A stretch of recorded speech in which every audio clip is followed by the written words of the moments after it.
Hello, hello, hello, hello, hello. I am still very sick. Please forgive me. Lucas is in the bathroom, so I'm gonna switch things over myself. Ooh, is this how it's supposed to look? Oh, okay, good, it is.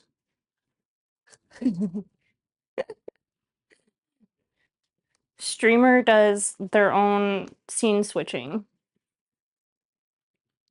and it doesn't work out well. Hi, everybody. Oh, thank you. I appreciate that. Can you get down, baby? Come on, come on. No, not on the stove. Let's get down. Thank you. Hello, everybody.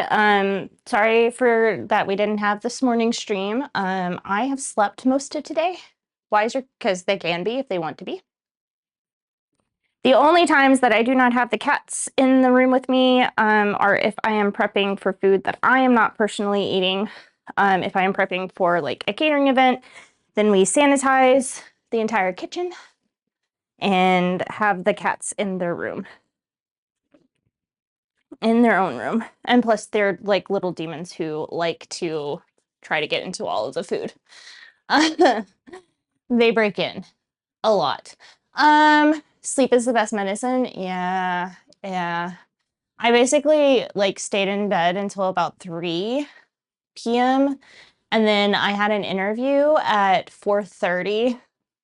And then we immediately kind of started setting up for this because I have news that I'll talk about in a little bit. Really good news, actually, and it does very much involve mom noms, which is great. Cats, not on my computer, my love. You're gonna turn off stream, I know you are. This is why I shouldn't start when Lucas is in the bathroom. Because I can't wrangle the cats and everything else. Anyway, hello, welcome in. If you don't know me, my name is Mom Noms, and I am a professional chef of about the last 20 years. Michelin training means I got the shit kicked out of me for most of my life, basically. And I come on here and I teach you guys how to make food. We talk about food history and we learn new recipes and we talk about culture around food, and it's a wonderful, great, fantastic time. Mood lighting. Hell yeah, mood lighting. Sorry, I need to turn my music up in my own ear. Hello, welcome in. Oh my God, it's my mother. It's my mother. Hi, everybody. Go say hi to my mom, who's Beep 41. That is Grandmom Noms. Grandmom Noms. Um, Yeah, Lucas hung this up, actually. My producer hung this up the other day. It was not sticking, so he used contact glue, and I love it. I love it. I want to get it to do things. A 30 stream streak! What the heck? What the heck? Okay, like my music just like stopped. I need help. I can't do this all by myself. It was a bad idea. Oh, because the cat turned it off. Of course they did. Of course they did. Welcome in, though. My name is the Mom Noms, and I'm here to teach you some food history and some cool things. Some cool things. You're sharing you're sharing earbuds. Hello, sissy. How you doing? I have a little sister named Chelsea. Yes, I have a little sister named Chelsea. Um, yeah, I usually just have my earbud in so that I can hear. That wasn't trying to rush you, by the way. Welcome in. Oh my God, you guys. Hi. She better be learning how to cook. My sister has an addiction to cookbooks, and I would love to like teach Chelsea how to cook a little bit. We're teaching kiddo how to cook right now. We did marinara sauce last week. This week they want to learn how to make eggs because I apparently make the best scrambled eggs in the world. So good about that. Anyway, I'm still a little sick. Please don't mind me. I am gonna sound terrible. I'm gonna have like some kind of weird nose thing going on. And I did actually sleep like 90% of today. Yeah, we learned Canadian food a couple of weeks ago. It was really fun. We made Nanaimo bars, um, which we're going to expand on Nanaimo bars today, on the Nanaimo bar knowledge, because we're making Jello pie from my childhood, but it is a recipe from the 60s. And it's been around for a while, and it directly correlates to Nanaimo bars and their popularity and to the popularity of instant cheesecakes. So I'm excited because Miss Dragoon, um, shared with us the recipe for the Nanaimo bars and the history behind Nanaimo bars, and it got me thinking about like the American counterparts to it. And they all have, and what I thought to be true is true. You mean Canadian food isn't just American food with maple syrup poured all over it? No. No, actually, Canadians had a few dishes before we even had them, like macaroni and cheese. Scooby, I like your name. I like your name a lot. Um, they actually had a lot of foods that we consider American foods before Americans had those foods, and I find that just funny. I find it funny. I will die on that hill that it's hilarious that things that we consider American were once very much not American. All right. Today, today we are going to be doing we are doing three things. There were supposed to be five, but because I'm sick, we're only doing three things today. If my mom comes back up, then I will definitely teach her some Nanaimo bars. I think she would really like them actually. We in Australia like to do that with New Zealanders. I didn't see that. I can see that. There's a song that always when Australians and New Zealanders are like talking about each other, there's a song by Flight of the Conchords that always comes into my head, and it was um, and I can't help it. Like that is ingrained in me. I never can help it. We thought that you just threw them back in the ocean. Y'all are so funny. Y'all are so funny. You're gonna have me Googling stuff over here. Google an Nanaimo bar. We still have a little bit left. They were delicious. They're just so rich. Like the custard in them with the chocolate and everything else, they're so rich. They're amazing though. Okay, first things first. The things that we're cooking today. We're gonna make I haven't been in a chicken mood lately, and as you guys know, I have not really eaten chicken. It makes me sick to my stomach when I eat chicken. But I have been craving Korean fried chicken so bad. I've been craving it. And so I am going to attempt to make Korean fried tofu. You don't like chicken either? There's something about the texture lately that just has me not happy. So I'm going to attempt to make Korean fried tofu, and we're also going to do another Korean street food dish, which is the tornado. It's a potato tornado. That might not work out. We'll see. Those are two of our dishes, and our third dish that we'll be doing today is the Jello pie. I think that we're going to, here in Canada, we have Jamaican curry chicken. I just can't do any chicken. We tried to see if I could eat it in a different way the other day, and I still like was like, nope, disgusting. Can't do this. I can't do this texture. So I have been eating mostly vegetarian. I mean, I do eat pork sometimes, and I do eat beef sometimes, but and seafood, but not much. Not much. There's just literally something about the texture that has gotten me lately. Have you got a bun in the oven? No. That's kind of rude. What do you mean? You love crispy chicken? Chicken is great. Is it because of my like texture? No, I have autism. I have autism. Are you with child? No. I mean, I have a child, but I am not with child.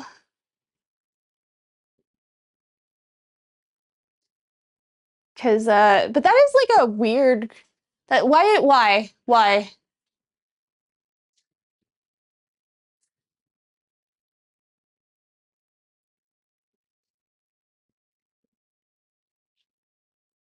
You just love a good crunch. I do too. They're okay.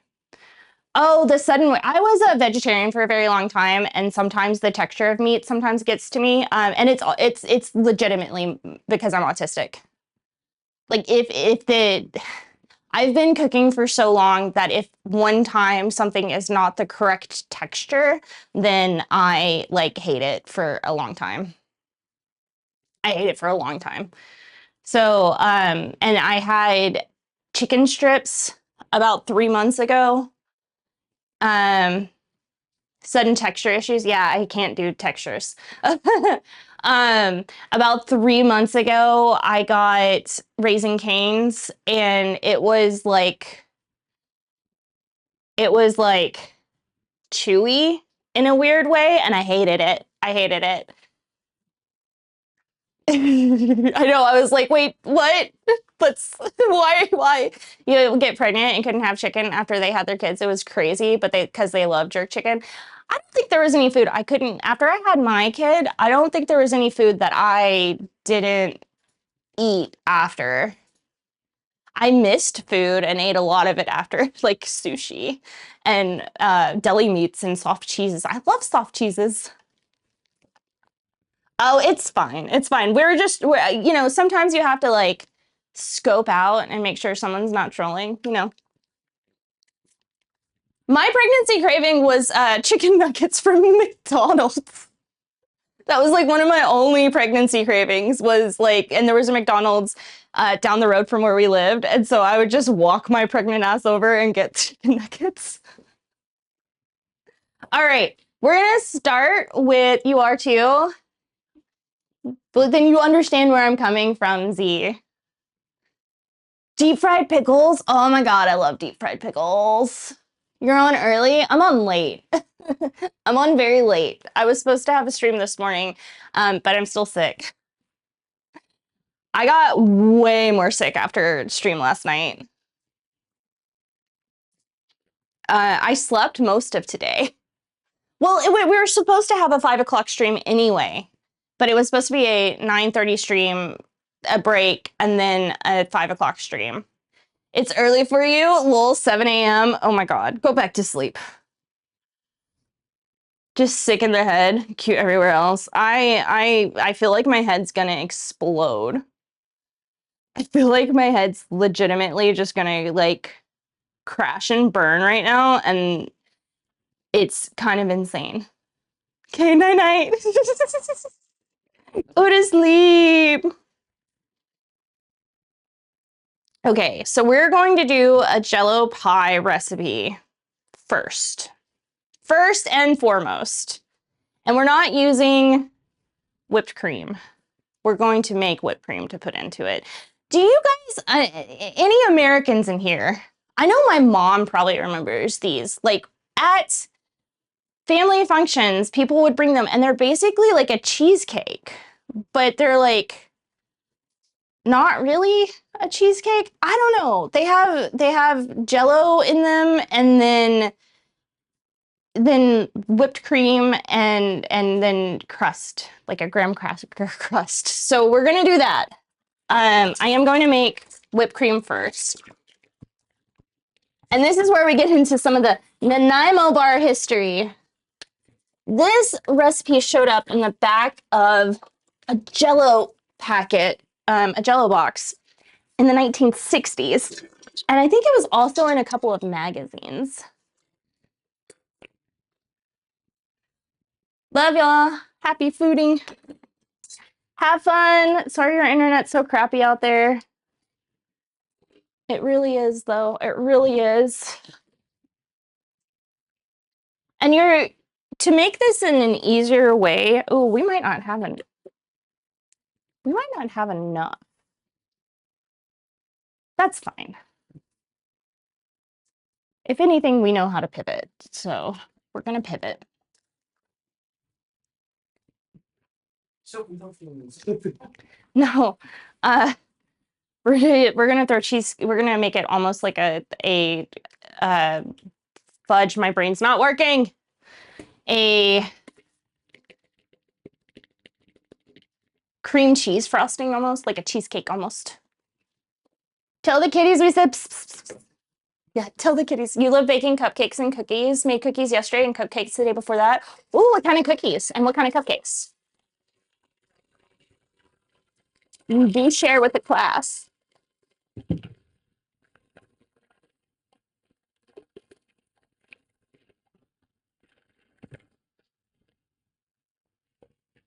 Bye, mother. But yeah, no. If it's 7 a.m., I don't expect you to be here. There's people who come in from California when we do our 9:30 stream at 7:30. I'm like, what are you doing? Why are you here? Chocolate cupcakes and chocolate chip cookies. Yum. Yum. That sounds delicious.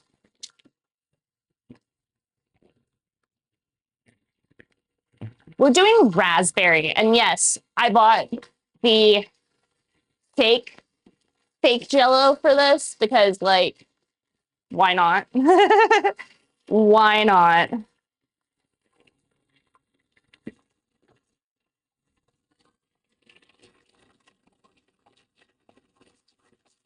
Alrighty. So,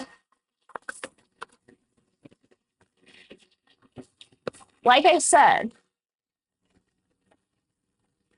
watching a cooking show from bed sounds nice. It does sound nice.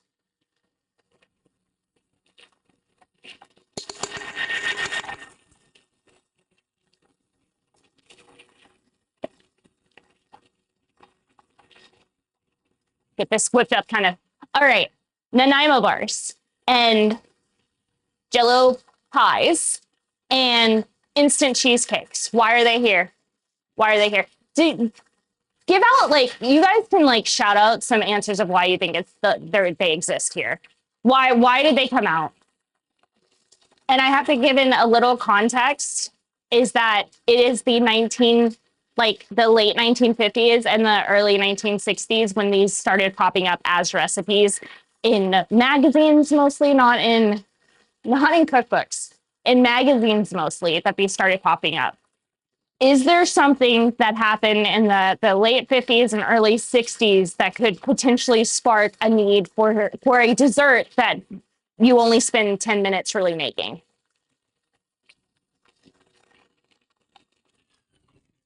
Because traditionally, you have whipped topping that you basically make this out of. I'm being a little, I didn't get my whipped topping. I forgot that yesterday. I thought I had more heavy whipping cream than I did. I don't. So why are the butt? Huh? No. Oh. Not because of aspics. No. No aspics for you. It's very interesting. It's more women got jobs. More women were entering the workforce during this time period. But they were still expected to have the dinners on the table and be like hella cookie, like bring stuff to the potluck, et cetera, et cetera. So they needed to have recipes that didn't take forever to make, essentially.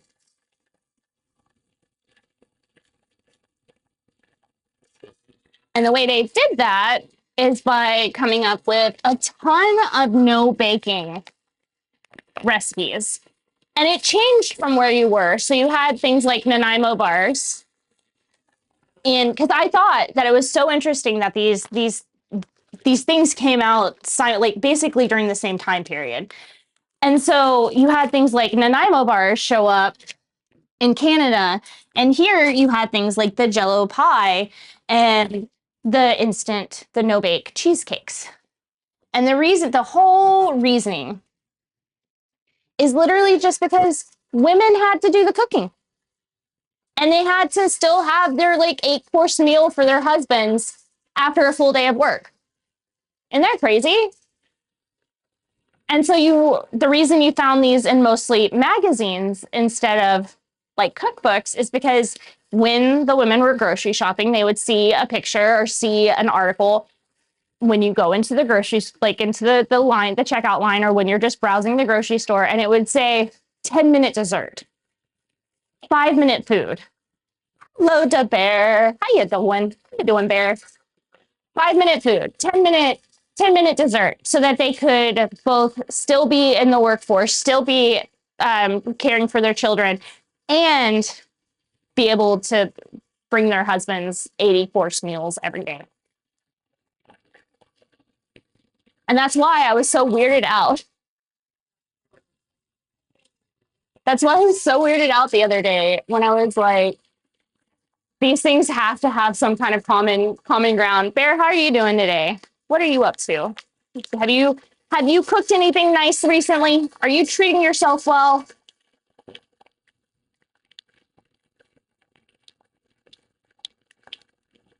I hope so. We're making this godforsaken thing right now. Lucas is so scared of it. He's so scared of it. And please excuse me if you're coming in and you didn't know, I'm still sick. You made a baked sweet potato, topped it with barbecue pulled pork. Man, that sounds wonderful. I've been craving macaroni and cheese with like barbecue brisket on it lately, like so bad. I went to look to see if I could find any, like, I don't need a shit ton of brisket because like it's just three of us most days. So like I don't need pounds and pounds of brisket. I just need a little bit of brisket that I can just slowly cook and render and then make it into a barbecue and then put it on top of mac and cheese. That's all I want. But my God, they're only selling like 15-pound briskets right now. And those are like $40. And I'm like, nah, I'll get over my craving. It's fine. I didn't need it anyway. But now I'm now hungry for a sweet potato with barbecue pulled pork on it because that sounds wonderful. That sounds so good. Um, we are late today, slash early. I don't know. We're late on both accounts. We were supposed to have 2 streams today, but we're just kind of squeezing 2 streams into one because of the fact that I slept until about 3. I did wake up for lunch, but I did sleep until about 3.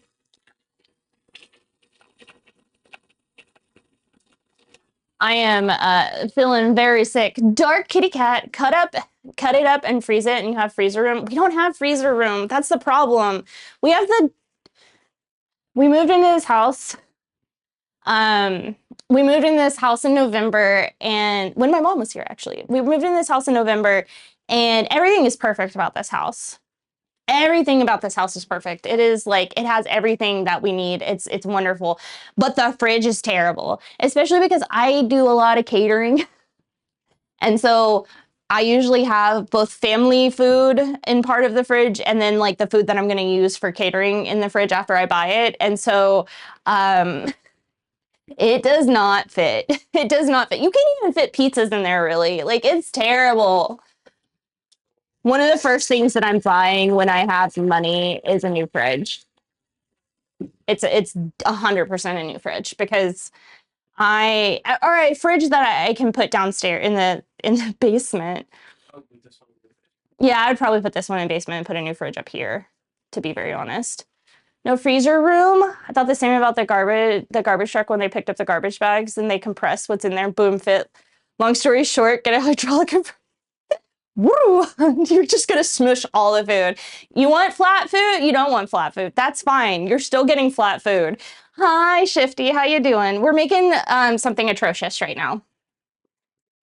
We're learning the history. The first thing that we're doing, we're gonna make the Korean food after this, but we are making a Jello pie, which is essentially an instant cheesecake with Jello in it. Really weird, right? And we're talking about how Nanaimo bars from Canada, the instant cheesecake, and the Jello pie all came out around the same time because it's when women started entering the workforce. They started entering the workforce at a larger rate. And so obviously they still needed to have food on the table when their husbands got home. So they basically came up with instant foods became more popular. I'm intrigued as to how it would turn out. I'm slightly intrigued because I've actually never made these. I've never made one of these. I've had them. They were something that like some of my family brought to events when I was younger, but I've never actually had it. So I'm also intrigued. We're gonna make the jello part of this now, and then pour it into this mixture, and then I'll make well, I should probably just make the graham crackers right now. The graham cracker pot. Because it's essential if I have graham crackers. I may not. I may have used all of the graham crackers. It's a very high possibility that we used all the graham crackers, and this may just have to be tortless or crustless, but that's fine. That's fine. I still feel terrible, guys. We have cinnamon toast crunch. We can do a cinnamon toast crunch pie. Ew, that sounds horrible. The graham crackers also sound horrible, though. Huh. Oh well. Pivot. This whole thing is just pivoted. Hello, hello. I had to look up what you were talking about, and I remember having some of these when you were younger at a friend's house. Yes, they're very strange to me. They we had them at family events. And I feel like they're such a white people thing. Like in America, something very, very white wouldn't. What? You know, it sounds wonderful. A monstrosity. Huh. I'm having the hardest time finding anything that I want or need right now. Guys.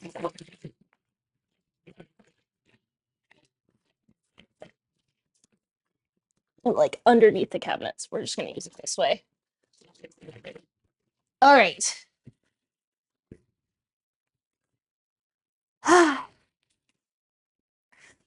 But yeah, so it was just like this is literally a dish that was made because men needed their food.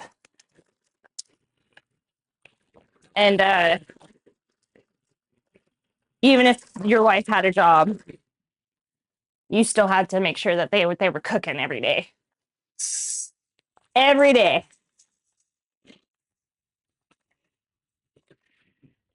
I find that weird. I'm not gonna lie. I find it really strange. Like, do it yourself. You can do it yourself. I promise you, it's not that hard. But it could be hard, I guess. It could be hard for some people.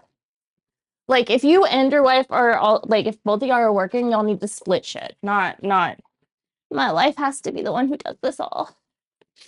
Excuse my nose, by the way. I am very much not doing well right now. That's why I said this is probably going to be a stream that is way shorter than normal so that I can go back to sleep, essentially. But I didn't want it, there was like 2 streams and I didn't want to cancel 2 streams a day. So like, I don't know, it happens. Shifty says hello to you, Lucas. Blood red. Because we were using raspberry egg. I'm just gonna.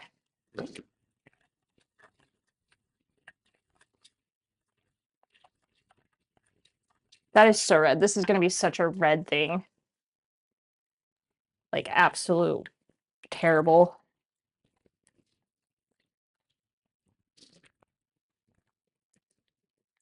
All right. We're just gonna mix this concoction until it cools down a little bit, and then we'll mix it in with the cream that we have going.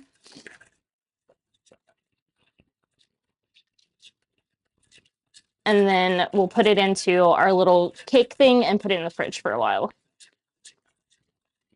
Mind you guys, this is not super traditional.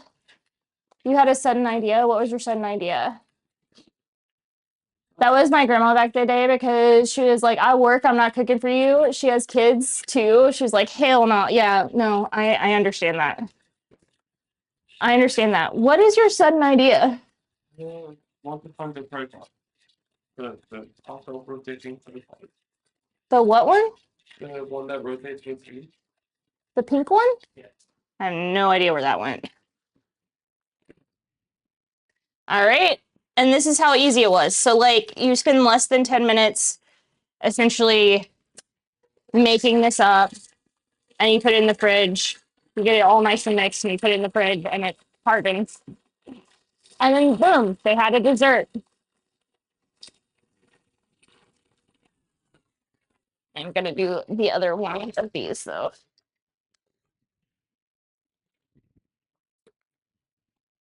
It's fun going through all the food history we're going through because we're like to me, I'm like, oh, so like this was never American. Oh, this was because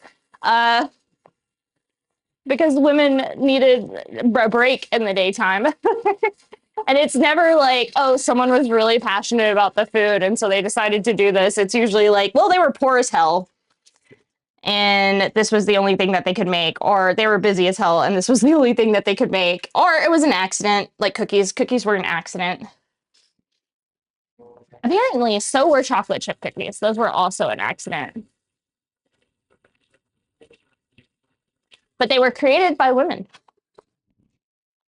You have no one but women to blame for your cookie addiction. Especially if you're a chocolate chip cookie person.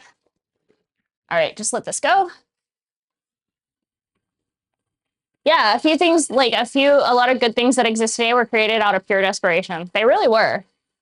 They really were. I was talking to Chef Steve the other day about sausages because in the first time the potware, like pots and pans and things like that, were created way after things like bowls and plates. And it was because they used to dig, either they would cook the food, their meat that they in the animal that they had just killed, in the intestines of the animal that they just killed. Oh my god! Whoa! Whoa! Hi! Hey, hello, Raiders! Welcome in. Hi. Oh, Kanara, how did your food taste? How did your food turn out? I'm sorry, I had an interview and it went really well. It went really well. And then I wanted to come up here. Now I have two noms tabs open. Hello, welcome in. Thank you for the follows, you guys. Thank you so much. My name is Mom Noms. I am a chef of 20 years. I have Michelin training. I have worked in many different kinds of kitchens. And here on Mom Noms, we actually teach food history, food culture, and how to make certain dishes. And today we're learning about the history of Korean street food and the history of instant pies and instant cheesecake. They were fantastic. Got dishes from lurking. Have a fun lurk, and please don't do too many dishes. I know dishes suck. Have a great day. Wow. Thank you so much for coming in. Mustache Man doesn't do bacon. Yes, bacon. I can't hear my alerts right now because sometimes that turns off for me and I never know why. So I'm sorry if I'm missing anything, but welcome in everybody. We are I'm creating a version of Korean fried chicken later, but it's not chicken. We're gonna do tofu because I've not been in a chicken mood, as well as talking about the history of street vendors in Korea, which is super old and has been around for a very long time. Welcome in. Bacon hearts. I also have a bacon heart. Don't worry, I'll do your dishes. We're just putting together our lovely Jello pie right now. And I don't have all of the ingredients because I've been sick the last few days. And so I brain farted out of it. But welcome in, guys. Thank you for the raid.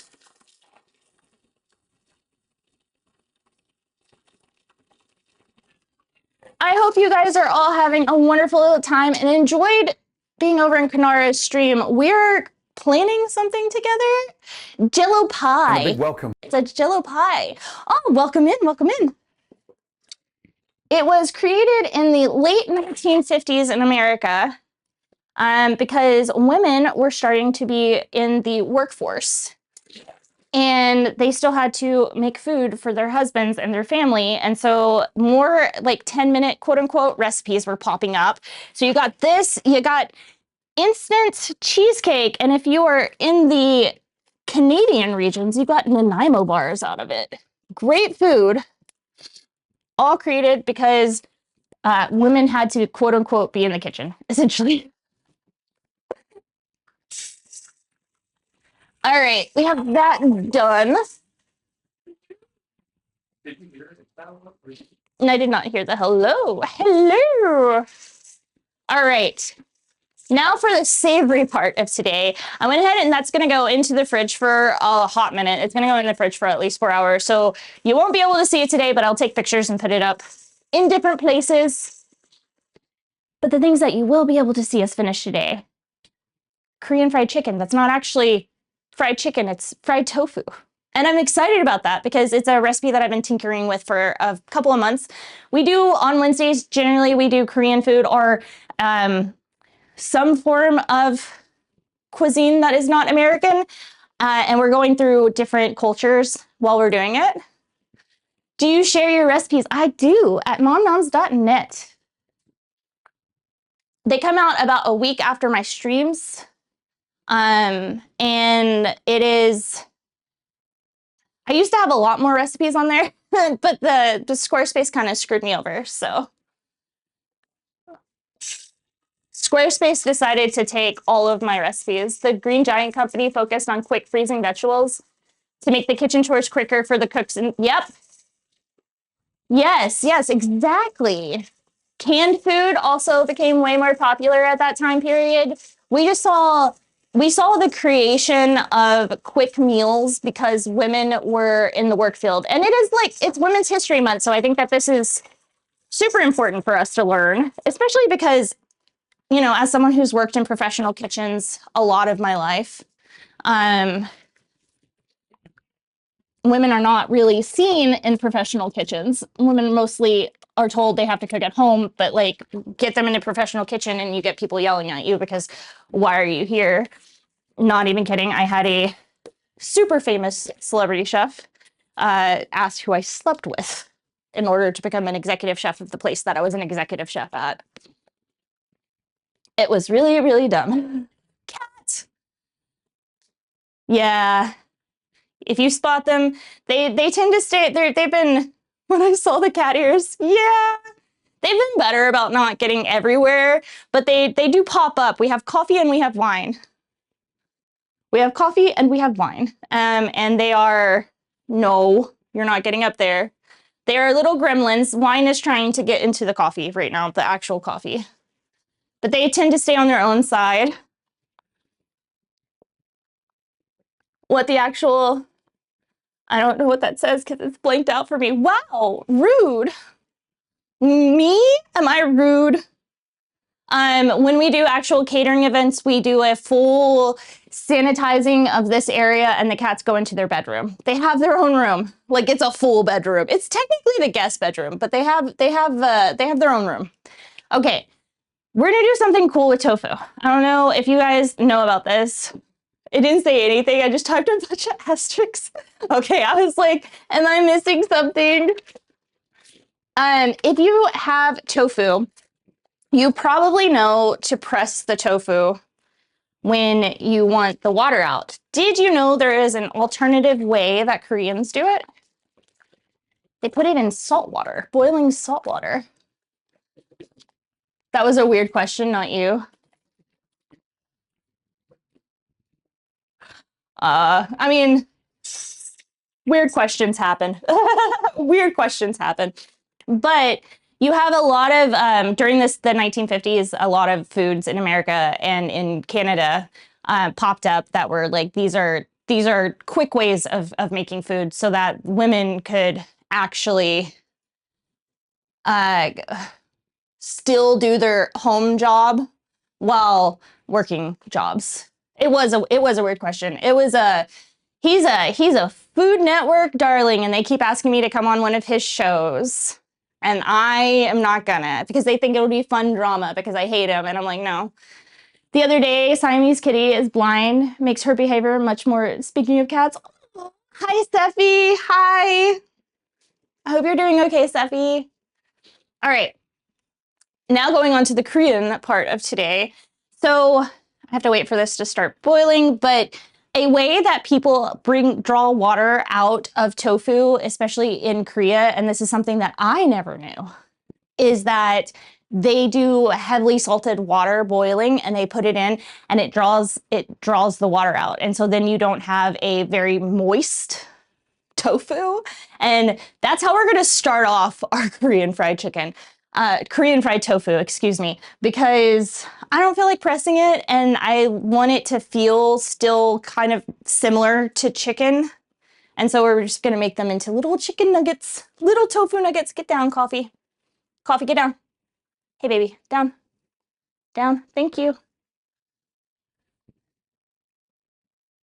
Oh, you will, if I said their name, you would be able to recognize them out of anyone. I wouldn't have thought of a salt boil. Yeah, we've done our tofu this way a few times, and it always turns out so well. Like you get it super crispy. The outside can get very super crispy, and the inside is like way more dry than if I try to press it down. I also usually, if I'm cooking tofu, I usually don't press it at all. I just basically slice it into the tiniest little slices, like about that big. If I can get it under my camera, about that big.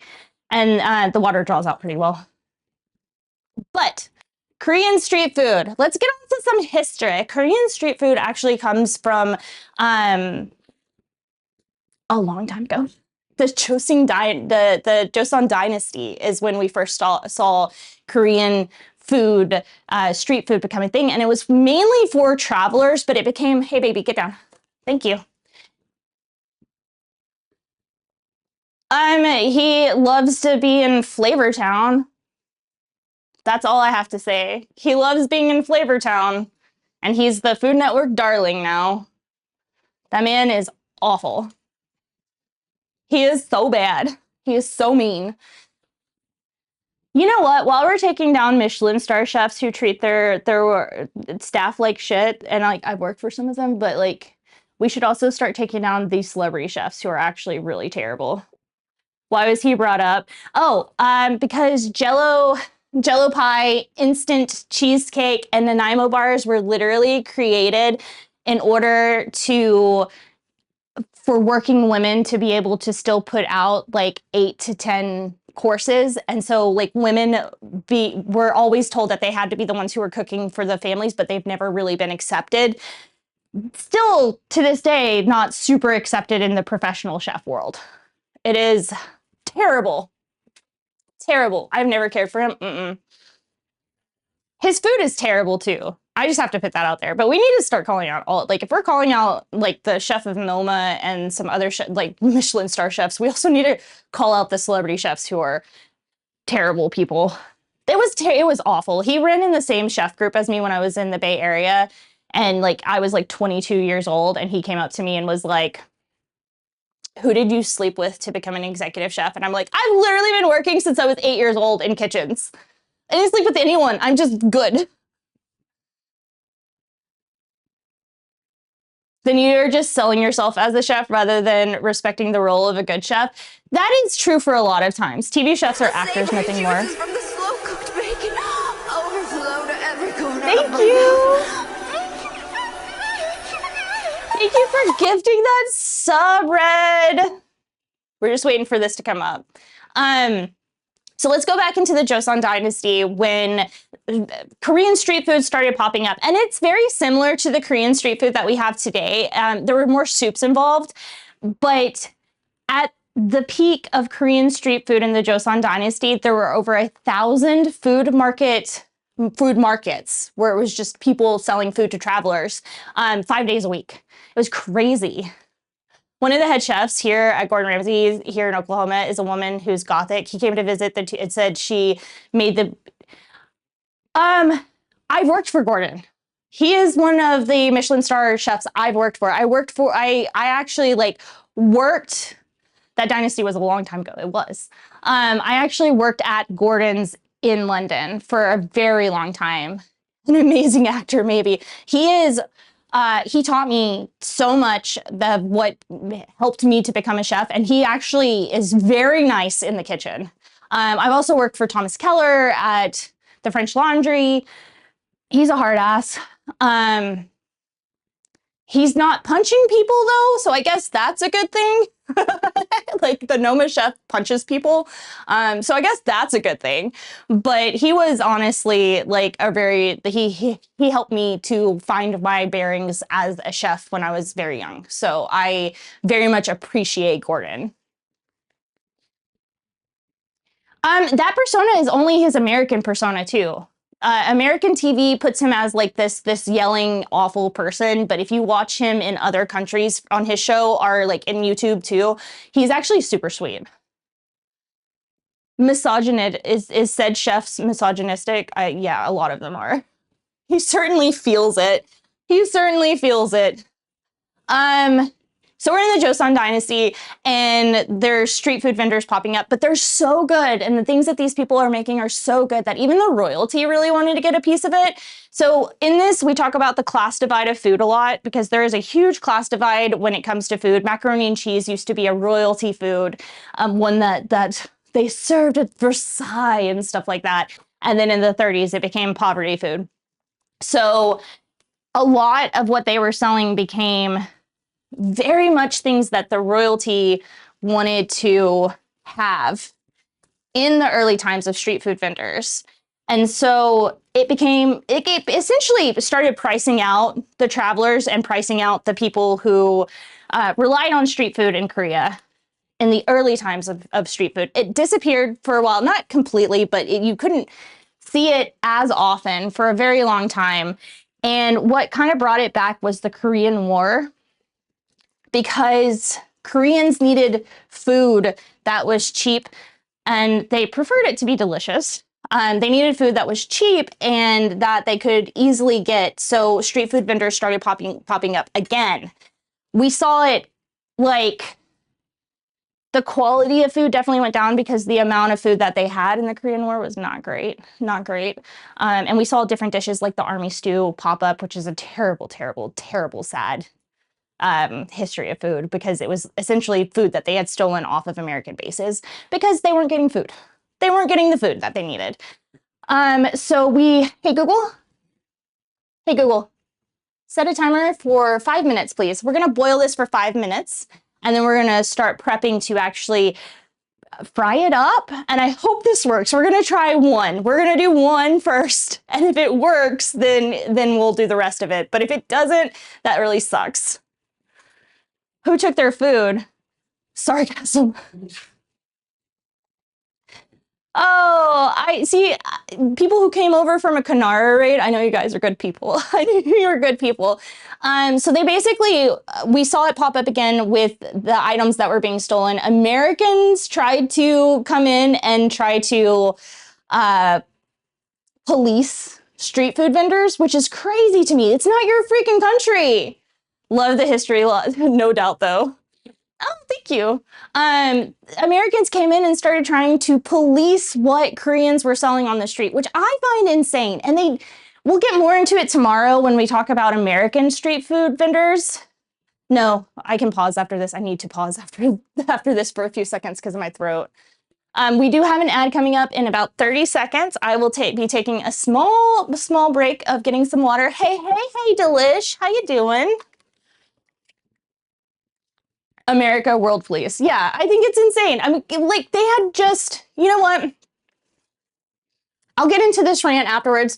We've been studying a lot of Korean food lately and the history of Korean food, and I have a bone to pick. Thank you. And I'm a little sick right now. Still. I slept until 3 today, and then I had an interview, and then started stream after that because I didn't want to miss 2 streams. So I sometimes don't do what's great for my health.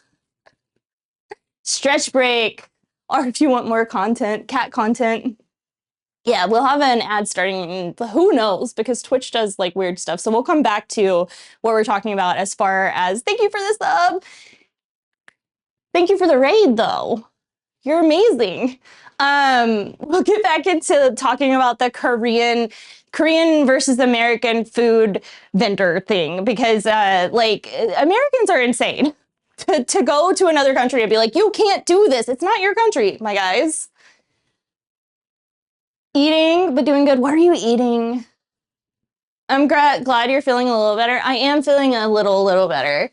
I have been sick off and on for 2 weeks now, and there have been different things, but we had a blackout. Oh wait, I'll tell you guys afterwards. Ad break ends in 3 minutes. I'm gonna take a quick break and water. I will be right back, you guys.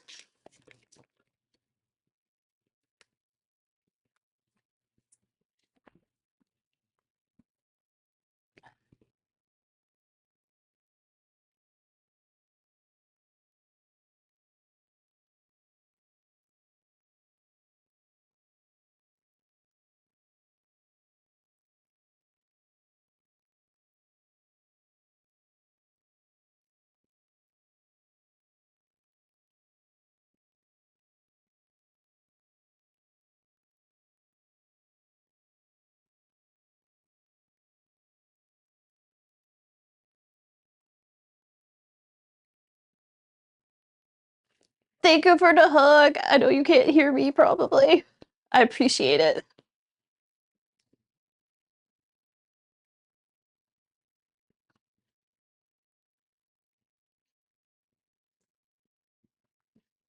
Get down.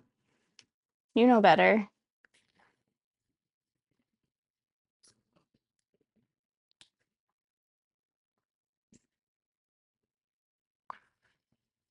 Can you move, please? Thank you. I need to sit down.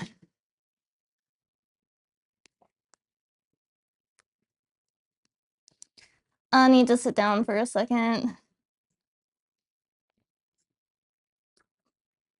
What did you just post?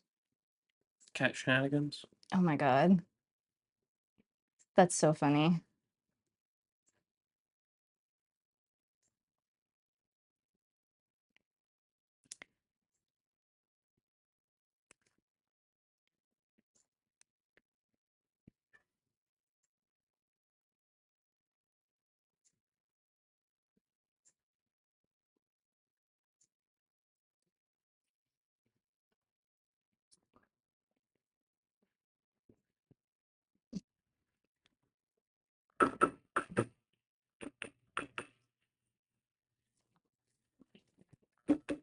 Hey Google, stop.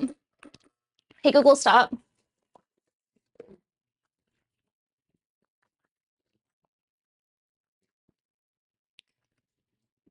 Oh my gosh. You are a goober.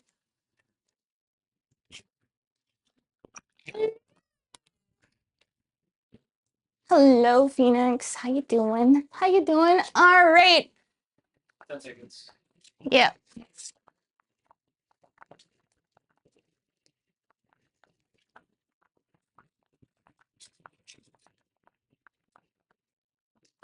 Hello, welcome back from the ads. Thank you so much for sitting through the ads. If you are not subscribed, they actually help us a ton so that we can, afford to do a cooking show because they are quite expensive. Well, they can be quite expensive. Anyway, welcome back. We're learning the history of Korean street food and just crashing the TARDIS into your backyard. Pretty sure.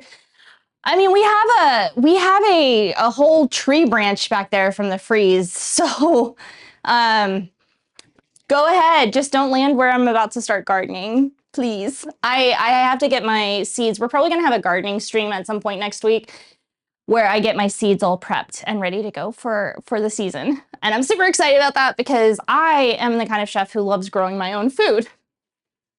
And I'm so excited. That's what the plot was. Hello, welcome in. That one is specifically for Lucas. That's so funny. What will be your main crops? I'm doing Napa cabbage because I do a lot of fermenting. Your garden may be gone. We're doing Napa cabbage because that is something that I use heavily. Cucumbers, grapes, and zucchini are going to be them, and tomatoes. Those are going to be the main ones. I might try. You love fermentation? Me too. Me too. That's actually what got me into Korean food and studying the history of Korea, because of the type of fermentations that they do. Cabbage Patch Kids? Hell yeah. We'll do Cabbage Patch Kids. I can tell already. Oh, yeah, we're supposed to do a fresh batch of kimchi today, like start fermentation on a fresh kimchi batch today, but because I'm sick, I'm not doing that. I'm not doing that. And I still have kimchi left from 2 weeks ago. We usually go through a batch one batch a month or so. We did pull our tofu out. They're like jiggly. Okay, what we're gonna do now, while we talk about how Americans tried to ruin street food for Koreans, which tomorrow a lot more will be explained of why we were acting like that in the Korean War, because America has a history of being racist.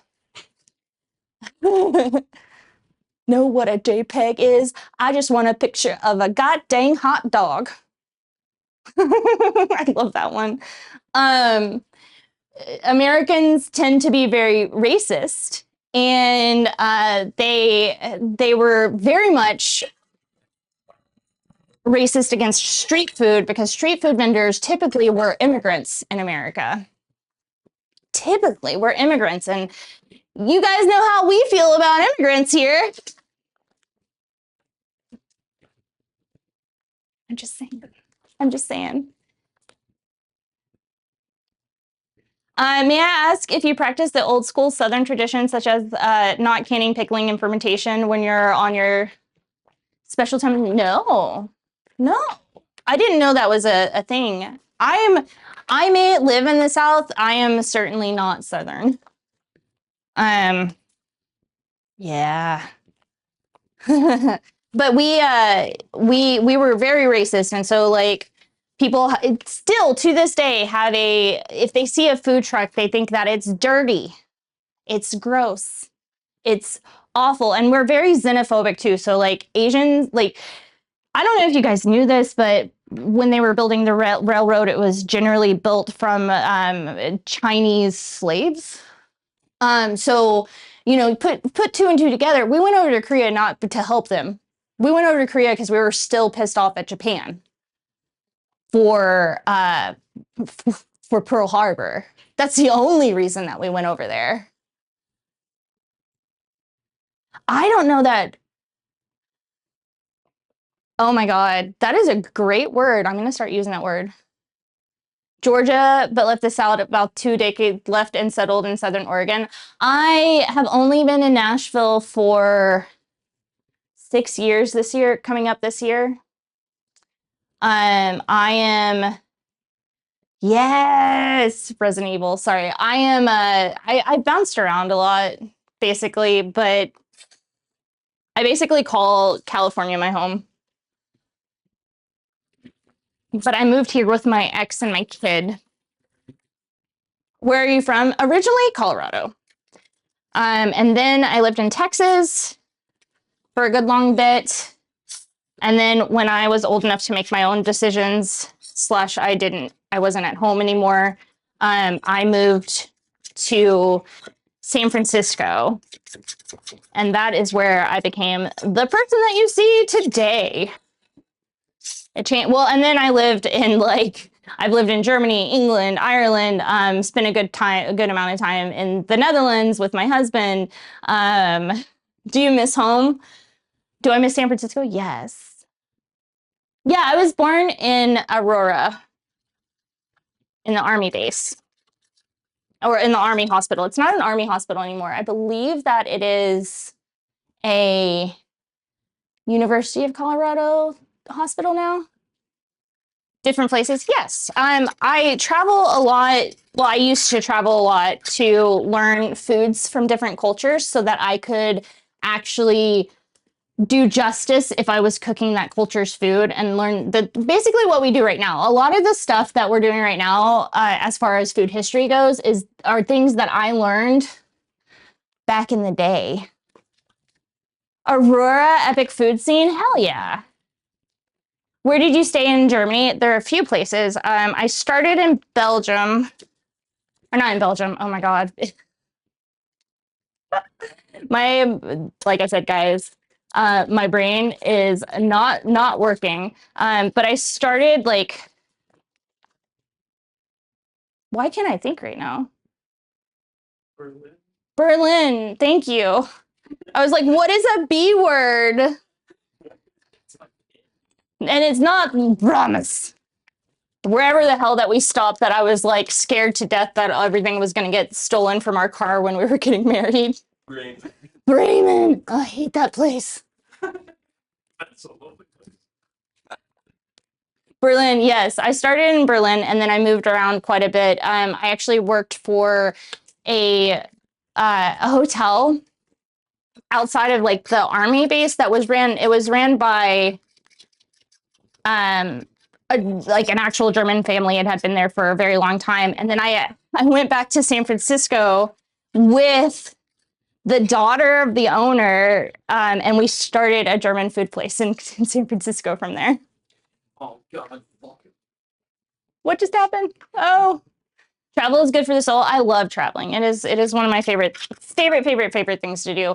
But I specifically like traveling so that I can go and cook with like chefs from other cultures, and they can tell me why they cook things a certain way, why they do things a certain way, because I feel like that's super important when it comes to food.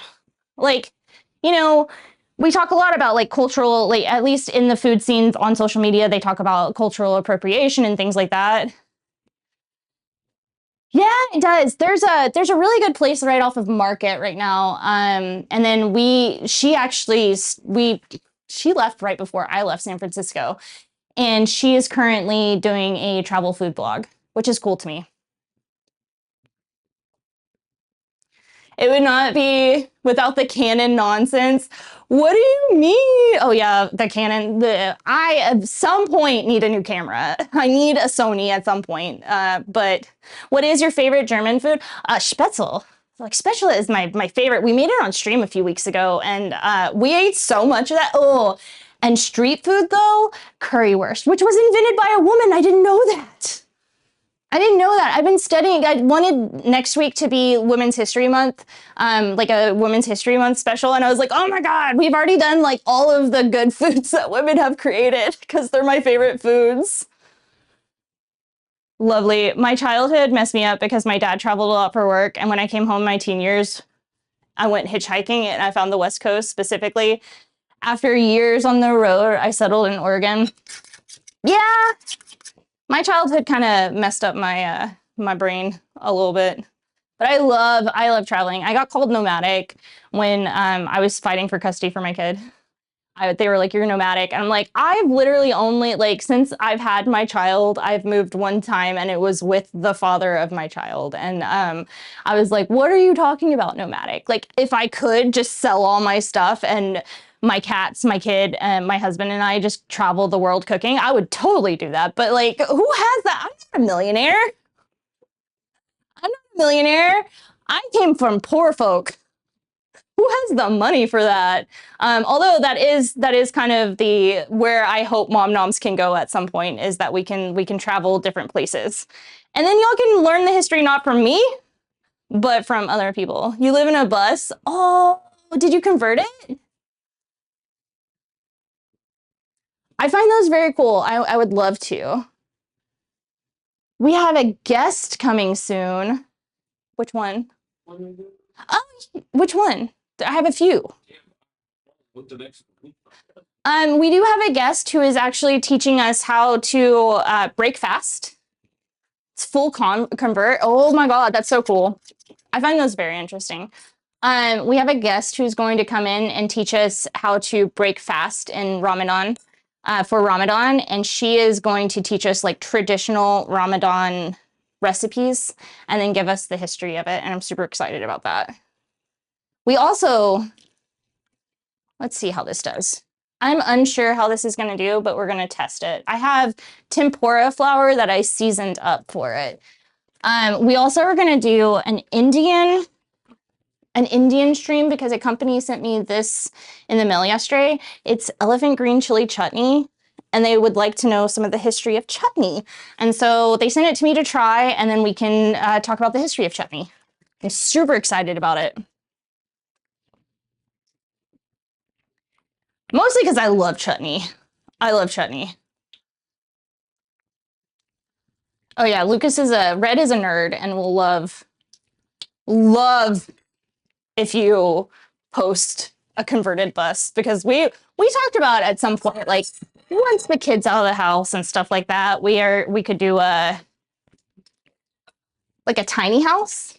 A tiny house. Do you know achara? I don't. Please let me know what it is. What we're talking about. I am grabbing stuff to make.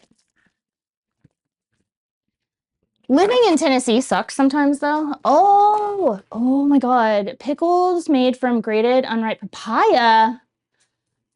Ooh, that sounds amazing. Hold on, guys. We got to get the board out. If you guys have other suggestions of things that I can make and learn about, let me know, because I have a board from last time that we're going through right now, but I would like to, constantly add to it.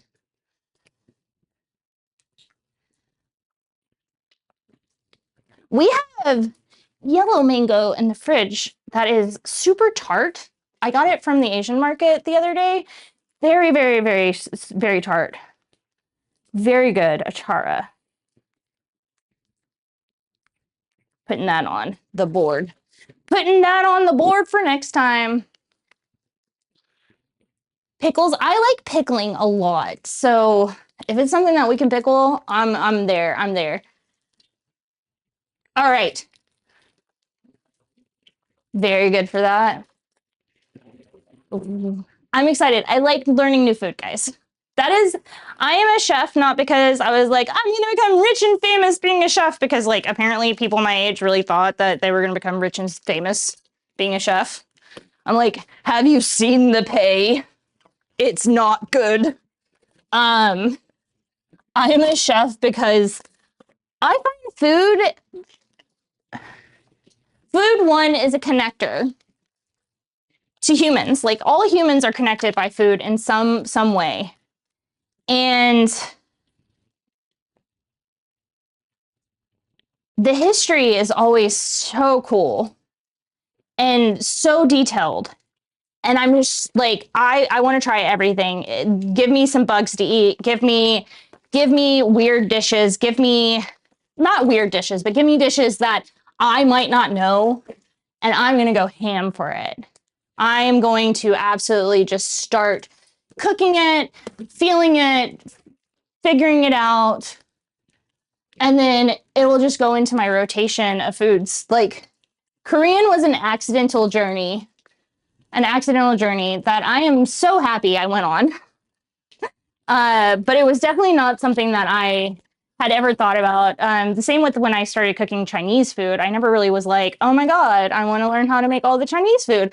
I started cooking Chinese food because of it was the last time that I was streaming full time in 2020. And all of the crap that was happening with COVID and like how it was being blamed on Chinese people, and Chinese don't eat Chinese takeout. It's bats and blah, blah, and MSG is bad for you. And I fucking hate racism. Like with a passion. I hate racism. And so I started doing let's learn Chinese food history. I love Korean and Moroccan food, but it's still hard to have a favorite. Yeah. I don't really have a favorite food, which is funny because like as a chef, I get asked all the time, like, what's your favorite food? And I'm like, I don't know. It depends on the day. All right, so we have a basic paste, and this is going to be the outside of our chicken, quote unquote, our tofu, our Korean fried tofu. It's the basic one that you make to make Korean fried chicken. And I just want to grab this and I'm gonna turn my stuff completely colored. Bibimbap was your first? Yummy, yummy, yummy, yummy, yummy. I don't know what my first was. I think it was a gimbap. I really do. I think it was gimbap. That was my first Korean food. And I was like, this is delicious. All right. So let's test this. This is what it looks like. It kind of looks like a little chicken nugget that has sauce on it. I'm excited. What is your favorite food to make? It depends on the day, honestly. Middle Eastern and Asian food? Yes. Okay.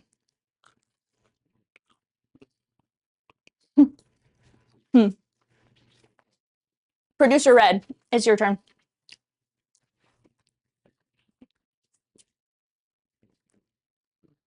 Yeah, right? Okay. All right. I'm gonna lower the heat on this and take it off for just a second so we don't burn our oil.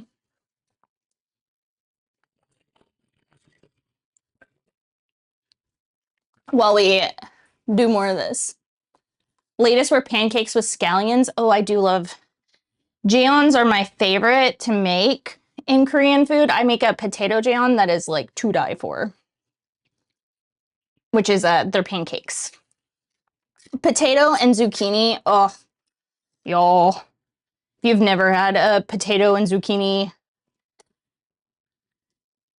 pancake, you should do it. You should do it. Do it! It is delicious.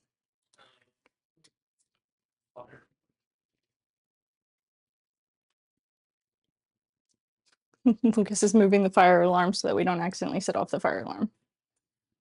All right.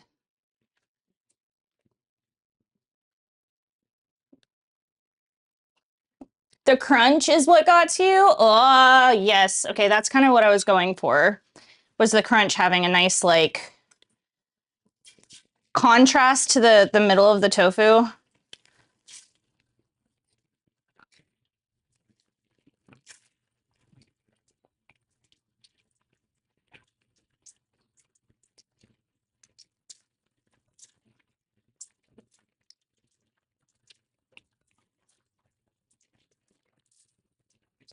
But yeah, so I started doing Chinese food because of the xenophobia that was happening during COVID and the misinformation that was being spread about Chinese food and China in just general, to be very honest.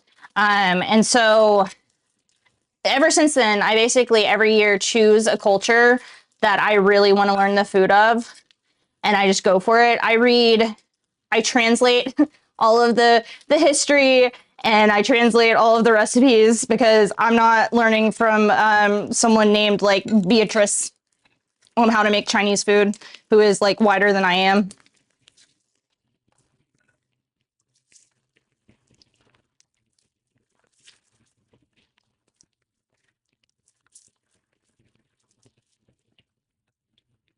I've also like, I don't know, there's a few. I will get into Japanese food soon, just because of the announcement that I will be having by the end of today's stream about the interview that I had. So we will be getting into learning how to make Japanese food and Japanese food culture soon. And I'm so excited about that. I do know a lot of Japanese from when I worked in a Japanese restaurant, but, you know, you can learn more. That's a good point. I love the ones where you pull all the fine slices, wedgies in the batter. Oh, yeah. Yes. These are going to be wonderful. I do need to put this back on the heat because it is losing some of its heat now because I put cold into it. That was on purpose because it needed to cool down. It needed to cool down a little bit. It was getting a little too hot. This on a medium heat and it's good to go. I don't have a fancy oven like Nara does. I have an oven that is like, I love it. I love it. So it's my favorite oven that I've ever owned because it's an actual gas oven instead of a induction. I don't like induction ovens or electric ovens. They don't hit right. They don't hit right. So, and now like we're people are having a, That scared me. Sorry, something was dropped. It scared me. What am I using? It is a mixture of sunflower oil and corn oil. I like the flavor of it. That's mostly it. I just like the flavor of it. It's my favorite. I mix it myself. I have the corn. I do. It's mostly sunflower oil, and then the corn oil is just kind of mixed into it. It does really good frying because it's crispy. It's nice and crispy, and then it gives it this nice like subtle flavor in the background. And it's not an oil that it's not oils that people generally like are allergic to. So sesame might fit too. Yeah, I have sesame oil in the sauce that we're using. And the problem with sesame oil is that it burns really fast. It burns very, very fast. So I don't generally bring that out to cook in unless I'm doing eggs. I do like cooking eggs in sesame oil, especially if the eggs are going to go on top of a dish. That like my favorite lunch to make is just rice with a hard fried, like it's not hard fried. The yolk is still going, but it's like seared longer. So the bottom is crispy, so it's like a crispy fried egg. And then I put a little bit of soy sauce, a little bit of sesame oil, gochugaru, and garlic powder on top of the rice and the egg on top of that, and it's just great. Eggs will not fry that long. No. But I do use sesame oil for making the eggs in that, because it gives it just an extra layer. An extra layer that is always amazing. I love layering my food. Gotta layer it all. Which is always weird if I'm making like one dish. Like this is one dish essentially. And I'm like, how do I layer this? How do I make this more interesting? Eggs and rice is the best thing ever. Yes, that's not weird at all. Roasted sesame oil. Yeah, I'm a big sesame oil fan. I'm not gonna lie. Sesame oil and me go back a long time before I even started doing Korean food, just because I was like, this is wonderful. Why has no one ever told me about this wonderful, wonderful oil?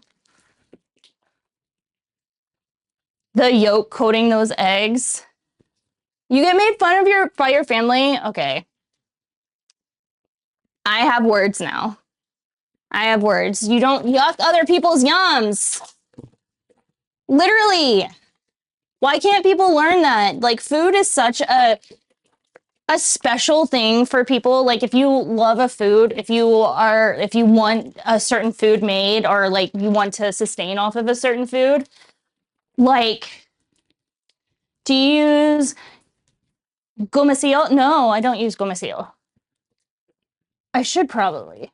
But if you like love certain foods and people make fun of you, I feel like that's such a I want to say crackhead thing to do. I can't find my thingy. The thing that I can twist and it comes out spirals. It's like a cone shape. Yeah, it's like a cone shape, and it wasn't here. The savory juices from the slow-cooked bacon. Oh my gosh. Overflow to Chef. every corner of my mouth. Chef! Thank you so much for that, Ray! Do they drop Maggi on their boiled egg? Zoodle maker. It's kind of a zoodle maker. It's a spiralizer, and I have no idea where I put it. I found it not like a few days ago, and then I put it somewhere, and now my ADHD brain is like, yeah, but where? Hi, Chef, what were you doing today? Yes, that's a Food Wars alert. That is 100% a Food Wars alert. I've had that since like 2017. I have not changed my alerts around very much because I just loved my alerts so much.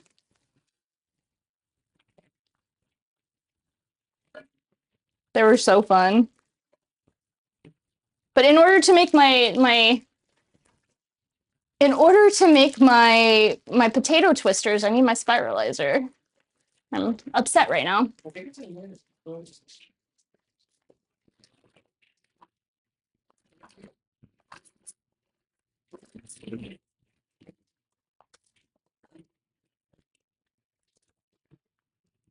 I don't see it. What are we making tonight? A mysterious sauce like Worcestershire, wash your sister sauce. It's like wash your sister sauce. I'm making Korean fried tofu, basically using the same recipe that you make Korean fried chicken out of, but you know my problem. I don't really eat chicken right now, but I really want a Korean fried chicken without the chicken, so we're doing it tofu style. And then we are going to also make potato. If I can find my spiralizer, we're gonna make potato twisters. And then I have a Jello pie in the fridge. Do you know what a Jello pie is? Oh my god! I found the graham crackers that I couldn't find. What the heck is going on? When did that happen? I'm glabberfasted. What are you glabberfasted? You were very... Oh, you have VIP? You have VIP. I gave you and Chef VIP a few weeks ago, actually. And a big Because welcome. y'all are VIPs. Oh, thank you so much for that follow. Hello. So Spartan. How you doing? How you doing? Welcome in. If you guys don't know me, I am Mom Noms. I'm a professional chef. We teach how to make recipes. We do a lot of recipe testing. And we teach the food history behind recipes. And right now, we're learning about Korean street food and like how Americans kind of fucked it up for them for a while. And we are also just making some Korean fried chicken / it's not chicken, it's tofu. And we're gonna have a lovely meal. I'm sick still. I got really sick after stream last night. That's why I had to jump off Christy off of voice chat because I was like, my nose started running and I just like felt awful. I slept until like 3 p.m. today. And then I had an interview and then started stream because I didn't want to cancel 2 streams today. So here we are making food. You had to lay down anyway. Yeah, I was like, you just got on and I feel really bad, but I gotta go. I like laid on the couch and almost passed out. My nose is crazy congested right now. I was not gonna stream tonight. Or like I didn't stream this morning either, but I was not gonna stream tonight, but I'm really happy that I did. This side needs to be a little harder. That's the same with this one. I just need a little bit more time to cook. Y'all, producer Red's doing something. I see a new camera. I see a new camera.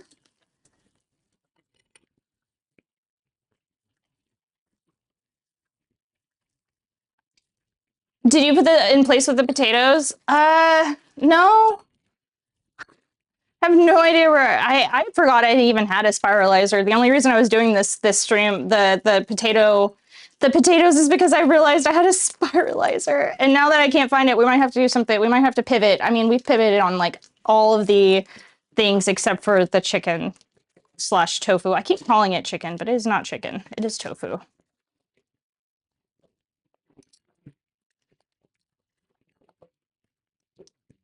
How's the weather for you guys right now? I know that you like... He's been complaining. I would marry you. Oh, that was almost the wrong sauce to put this in. I would marry you. I'm already married, but like, you know, we can do multiple.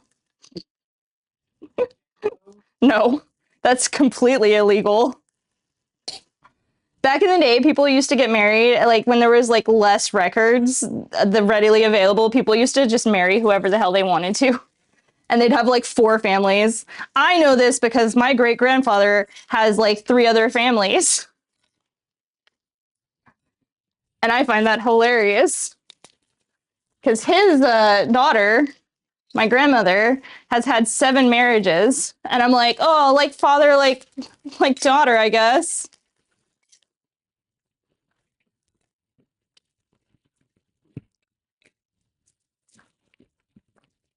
All right, this is the last of our tofu. We did 2 blocks, 3 blocks. We did 3 blocks of tofu. Oh, we're eating good tonight, guys. But we might have to pivot away from the spiralizer since I have no idea where it is. I'm gonna find it tonight. I already know it. I need like searching or cleaning up and I'd be like, oh, there it is. What's it? It's a black cone.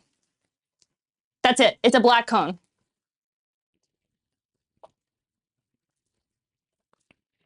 Just the end of days. Oh, yeah. We had a bad storm come in today, but I slept through most of it. Like I said, I have been asleep like all day. Ah, there it is. I guess I should have said it was a hourglass shape. We can do the thing that I wanted to do, guys. Thank you, Producer Red.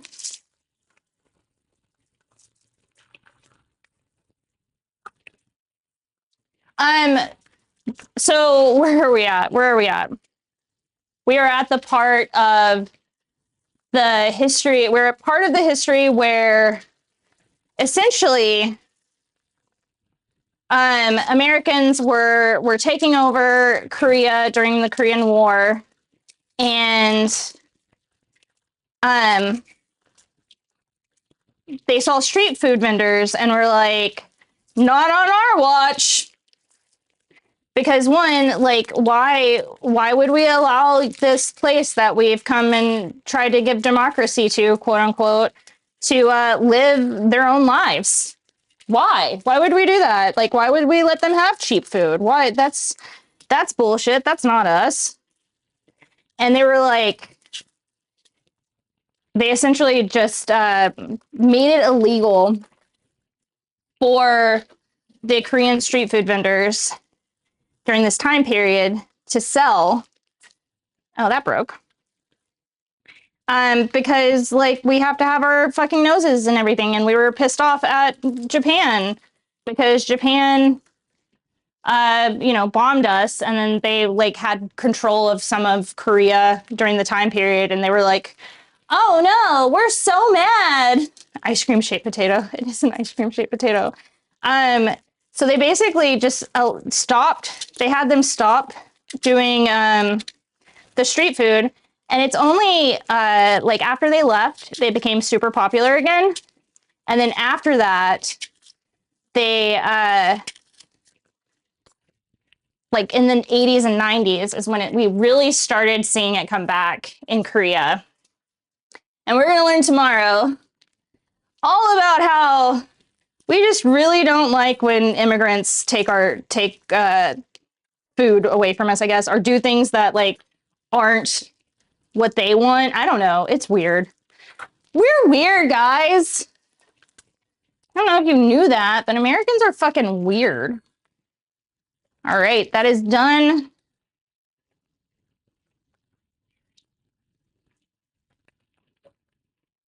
So all of our tofu is done. It looks so pretty. It looks like little chicken nuggets. It looks like little chicken nuggets. I made barely enough sauce for this, which is hilarious. Like, I got enough to get the last 3, essentially. I will show after I finish. I gotta finish it first. Let the chef cook. I'm really not thinking that these potatoes are gonna work out, so we're gonna do whatever. The last part of stream, we're doing whatever. Because my brain is already a muddle-duddled. I told you guys it was probably gonna be a very short stream, considering like I slept so much of today.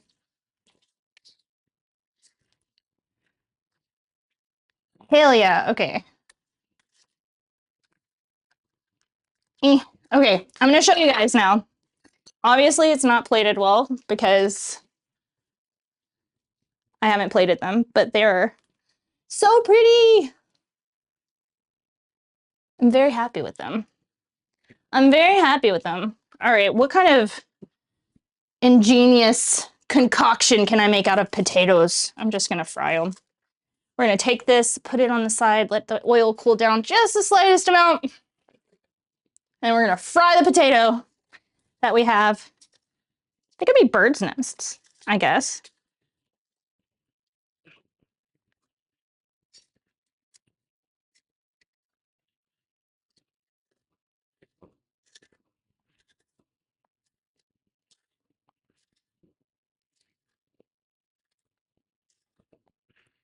I don't know why I have this or when I got this.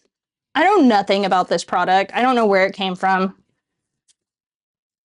It just is here. Do you guys have anything in your kitchen? And that's just tofu. Yeah, it's just tofu. It's just very well cooked tofu. I swear to you, most people don't like tofu because they just don't know how to cook tofu. It's not too terribly difficult, but like, I can understand. Oh yeah, that's what I was saying. You know what? We'll have this done. We'll have a little bird's nest, and then the rest of this potato I'm just chopping. I'm just chopping. We're gonna go. Because my brain is not working right now. And I'm getting really hot. I have one more potato. So we'll have some chopped potatoes. I might add some vegetables in here somehow because this is going to be our dinner, essentially. Yay, dinner! And I'll probably make up some vegetables. Oh, we could do, like, some broccoli. No, do we have broccoli? I don't think I have broccoli. I think I ran out of broccoli. You do something. Something. Do you want some fresh air? Yeah, I'm gonna step outside for a second. Sorry, guys. Still sick. Oh my gosh.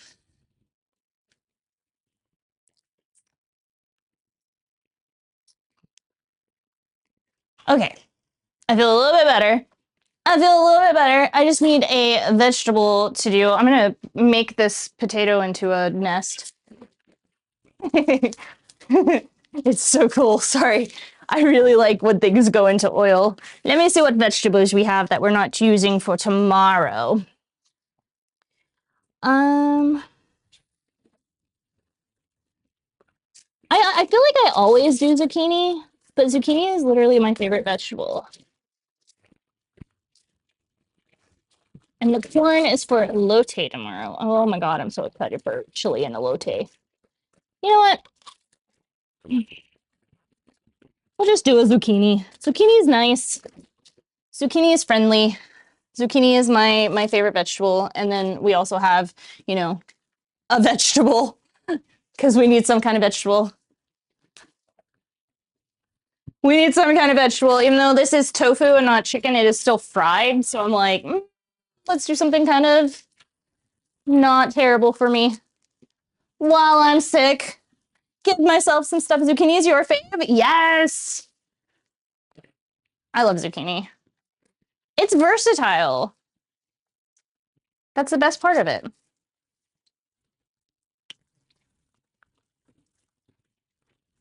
Just throw that in.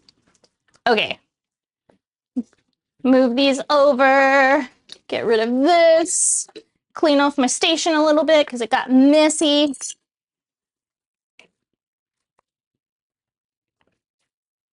And then chop up some zucchini. I don't know how we're gonna do it. I haven't done slices in a while. Probably that much. Probably with some acid, like, I grabbed a lemon from yesterday, so maybe some lemon, chili powder, salt, pepper, garlic. Ooh, garlic sounds really nice. Not onions, though, because, man, cutting all those onions yesterday about killed me. It was so many. It was like 5 pounds of onions for one batch of French onion soup. That French onion soup was so good, though. So good. Also, doing it the quote-unquote rich way, using the 1800s royalty way of making it, did make it taste completely different than the French onion soups that I know. And also was just, like, nice. to eat. Because we added ginger and scotch into it, which is wild.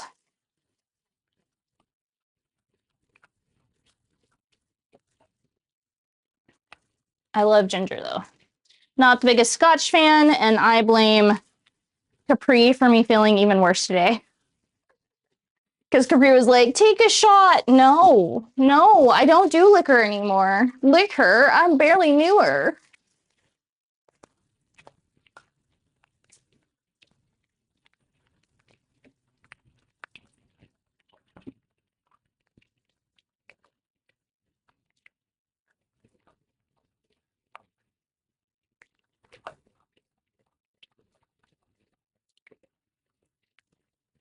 All right, and we can just saute that up and have a nice, lovely, ooh, probably you don't like French onion, but that was good. Yeah, I know. That's why I haven't ever made French onion for you, because you're always like, I don't like French onion. And I was like, okay, cool. That's not something that's going to be on our menu ever. Ever. Everyone was so surprised that I was not crying cutting those onions yesterday, though. I was like, yeah, it's not that bad.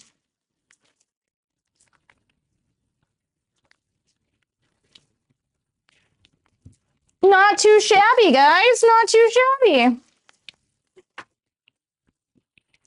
So going back on the Korean street food, it wasn't until like the last about 10 to 20 years that it has become majorly popular again. And it's kind of goes back to the Joseon, the Joseon dynasty way of why it became popular again. It's for travelers, because like a lot of people travel to Korea and they want to try different foods. And so the best way to try, and this is something that I've heard from Koreans too, the best way to like really try Korean food is to go to a street vendor and to try whatever they have, because it is so much like, one, it's never that expensive, and two, it is so much more of what like food used to be like in the Joseon dynasty and in the early parts of Korea. And there you go. America almost ruined it for everyone again. Hello, crazy. Because they don't like other cultures, essentially. I'm hydrating. Camera died. The camera died. One day I'm going to be able to afford a new camera, guys. One day there will be a new camera. And you guys will be like, what? The camera hasn't died a million times a day. And I'll be like, because I got a new camera. Because I got away from Canon. And then everybody clapped. And that was that. Everybody clapped. Clap, clap, clap, clap, clap. Okay. How are you doing, crazy? Look at, look at. It's Korean fried tofu. So it's like Korean fried chicken, but we did tofu. And we boiled it at the beginning to harden up the middle, because if you want to take some of the liquid out, I've learned that you can boil it in salt water and it takes the liquid out. And that's so cool. I also want to thank you guys, because we have now officially reached 1,200 followers. Clap, clap, clap, clap, clap. And that means that we're very close to our goal for the month, which is 1,300 followers. So if you haven't followed, hit that follow button. I really want that goal to be a thing this year, this month. If it doesn't, then we'll try again next month. Honestly, that looks so good. Yes. Do you have an external battery? It's not the battery dying. It's the software. Canon and I can't hook it up to like just a capture card, because it doesn't have a clean HDMI output. And that sucks. So it's the Canon software. It's just batshit crazy. It's a subscription software. I pay money every month for this stuff.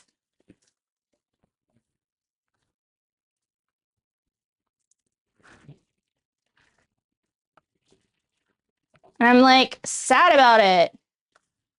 Okay.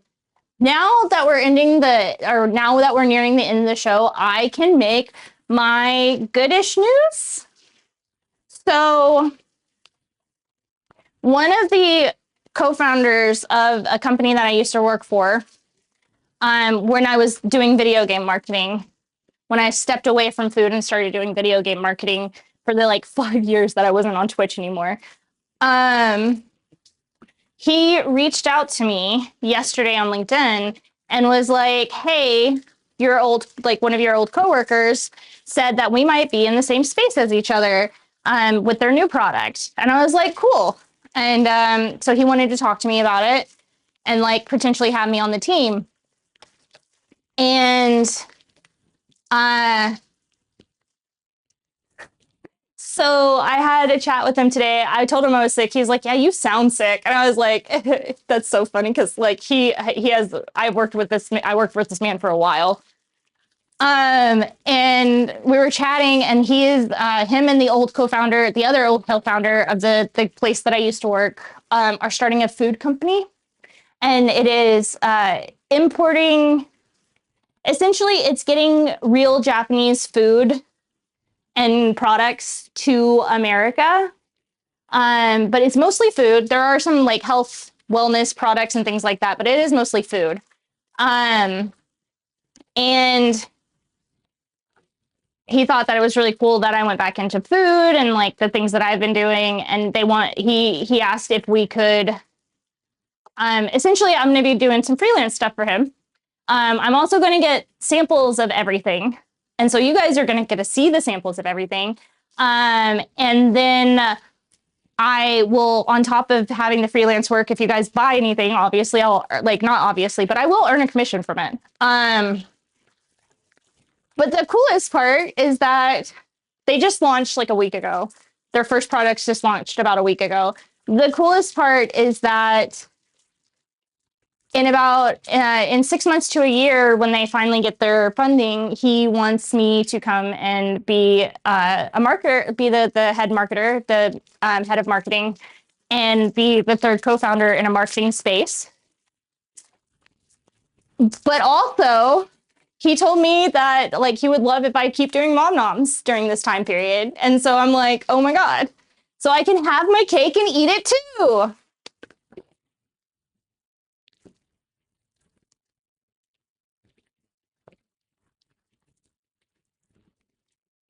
Proud of you. Thank you. That's awesome. I know. I'm excited because the freelance work itself is good money. It's pretty good money. So it can keep us from, having to hustle as hard. Because I do catering. I do the Mom Nom show. I do regular social media stuff. So it will help us to be able to chill out a little bit and not worry about life as much. Because right now, I'm worried about bills. I'm just worried about all parts of life. So this will hopefully help us to just stabilize a little bit more. And I need that. Huh? What?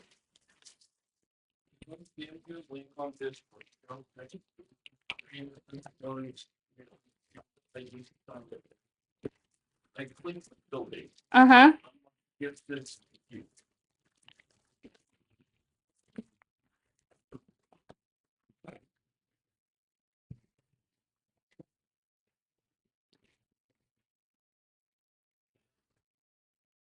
Whoa, what?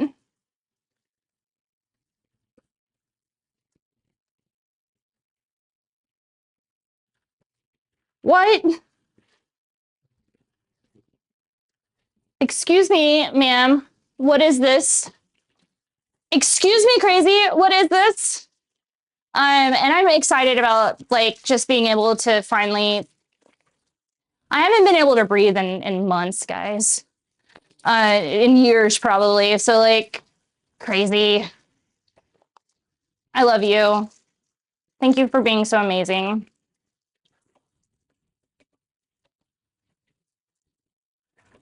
What did Crazy do? Crazy did. I'm good at finding stuff like that. That's really cool. Crazy found stuff for me to help make the stream a little bit better. to help make stream better. Because you guys know I have some real big goals for Mom Noms this year. Partnership is one of the things that I'm really striving for, also growing. And also like now that I have the opportunity to kind of like work with my boss's new company, my old boss's new company, I can see that helping a lot actually. But also it just, it means I gotta keep doing. You were dealing with your youngest. She was being a brat. Oh, I know that feeling. I know that feeling. I love my child more than anything in this whole world. But sometimes they go a little cray cray, and I'm like, dude, calm down, girly pop. You need to calm down.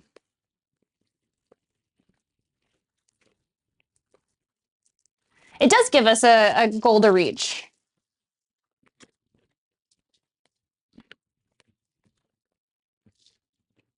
All right. Okay. These are almost done. I'm going to let them, I like my zucchini a little hard fried. I'm going to let them do their thing, and then I'm going to add just a spritz of acid at the end, and then we'll have all of the food done. It's not exactly what I said I was making this week, but you know what? Oh, your youngest is, oh, your cat. I forgot about that. Sorry. Sorry. Oh my God. I really just want to eat this right now. I just want to eat this. My child will be calling in about 15 minutes, hopefully. Who knows? Last night they called at like 8 p.m. Oh, we have an ad starting. Go ahead and we're not going to snooze the ad out. We'll take our little bit of time and we will get to finish this up basically and then come back. And I will say my goodbyes to everybody. Wow, so many of you guys followed me today. You guys are amazing. You're so amazing. I really appreciated the conversations today. Like, I love that you guys kind of see where I'm coming from with this. And culture and food history are very important. It helps you to actually appreciate the food that you're making and eating.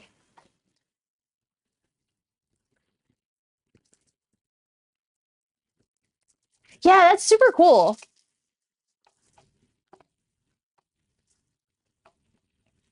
All right, let's get this on a hotter heat so that it caramelizes the outside a little bit. And I do want to go ahead and apologize for the fact that I am a little sick today and that like I'm not completely here right now.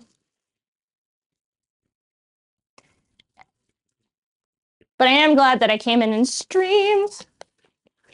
I am so glad I came in and streamed today. Also, Kanara coming in with that raid earlier and Stitch too. You guys are amazing.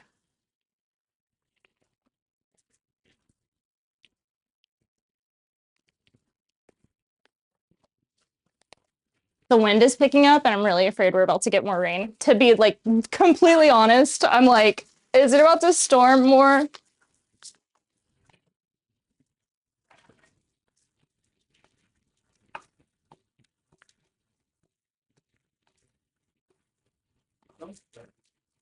Hmm?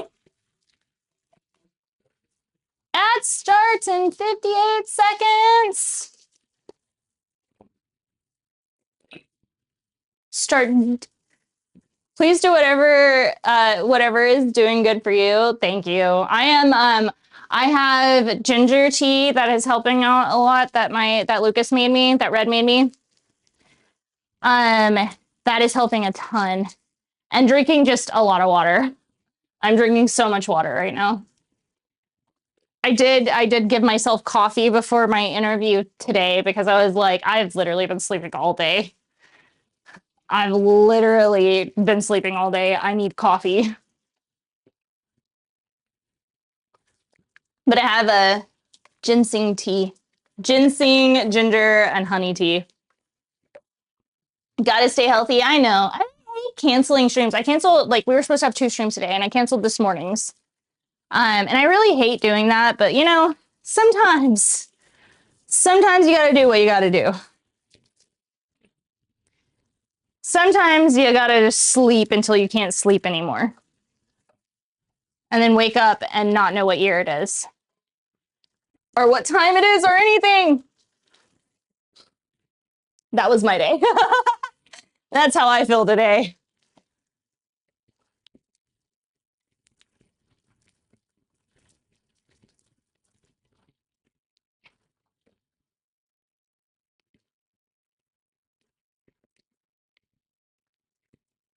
How long has that been on? What? The back burner was on. And I don't know why.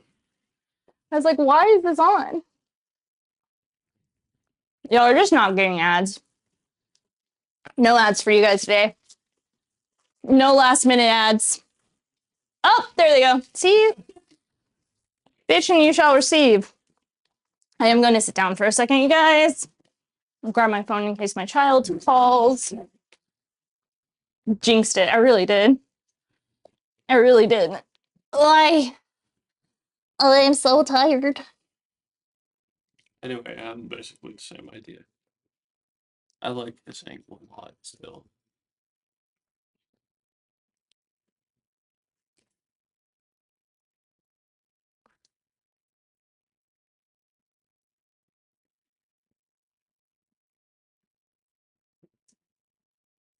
Or a little more zoomed in. Yeah, I like that. As in Fish. Fish. Fish. fish. Oh, I could go for some fish right now. Some shark bites. Ooh la ah.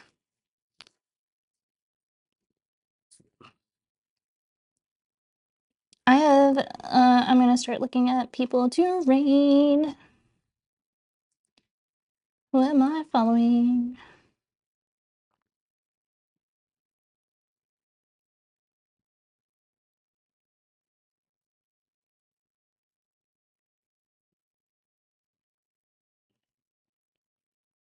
Oh, Myrrh is doing food. Like, I like Myrrh.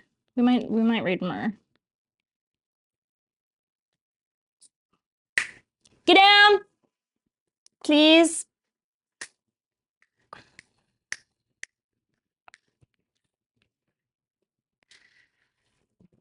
We have about 1 minute left. Shark bites are yummy. I do like the shark bites.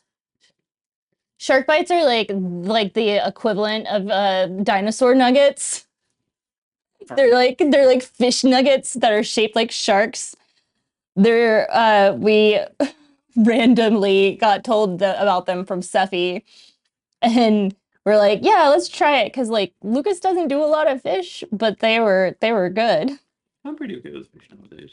Yeah, you were a lot better. Capri Sun is a butt cheeks.